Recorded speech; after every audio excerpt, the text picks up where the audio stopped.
'రోటీ కపడా romance' అనే cinema ETV విన్‌లో stream అవుతుంది. ఈ సినిమా ఎలా ఉందో ఈ వీడియోలో తెలుసుకుందాం. ఈ లోపల వీడియోనైతే లైక్ చేసి ఛానల్‌ని సబ్స్క్రైబ్ చేసుకోకుండా చూస్తున్నట్టయితే సబ్స్క్రైబ్ కూడా చేసుకోండి.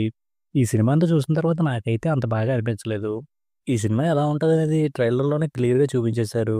సినిమాలో నలుగురు ఫ్రెండ్స్ ఉన్నారు. నలుగురు ఫ్రెండ్స్ నలుగురు అమ్మాయిలని లవ్ చేశారు. తర్వాత రొమాన్స్ చేశారు. తర్వాత గొడవ పడ్డారు. ఇదే ఈ సినిమాలో కనిపించే లైన్. ఇంక సినిమా స్క్రీన్ ప్లే కూడా అంత ఇంట్రెస్టింగ్ అయితే ఏం లేదు. అక్కడక్కడ ఒక సీన్ పర్వాలేదనిపించింది గానీ, మొత్తంగా అయితే స్క్రీన్ ప్లే ఇంట్రెస్టింగ్‌గా వెళ్తున్నట్టు ఎక్కడ అనిపించలేదు. సినిమా స్టార్ట్ అయ్యాక వీళ్ళ నలుగురు ఫ్రెండ్స్ అని చెప్పడానికి కొంచెం టైం తీసుకున్నారు.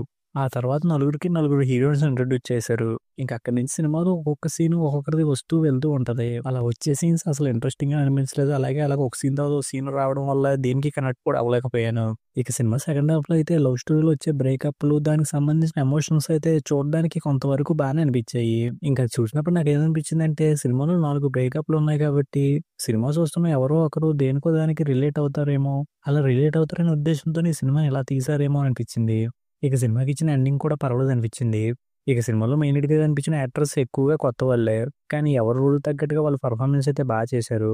ఇక సినిమాలో సాంగ్స్, బ్యాక్‌గ్రౌండ్ స్కోర్ కూడా బాగానే ఉన్నాయి. ఫైనల్‌గా ఈ సినిమాలైతే ఓకే అనిపించేలా లవ్ ట్రాక్‌లు, పర్వాలేదనిపించేలా ఎమోషన్స్ ఉంటాయి. అలాగే సినిమాలో లిప్ లాక్‌లు, చిన్న చిన్న రొమాన్స్ సీన్స్ లాంటివి కూడా ఉంటాయి. వీటన్నిటికి ఓకే అనుకునే వాళ్ళు ఎవరైనా ఉంటే ఈ సినిమాని ఒకసారి ట్రై చేసుకోవచ్చు. ఇక ఈ సినిమాకి నేనిస్తున్న రేటింగ్ అయితే 2.25 ఔట్ ఆఫ్ 5. ఇక వీడియోని క్లోజ్ చేసే ముందైతే వీడియోని లైక్ చేసి, ఛానల్‌ని సబ్స్క్రైబ్ చేసుకోకుండా చూస్తున్నట్టయితే సబ్స్క్రైబ్ కూడా చేసుకోండి.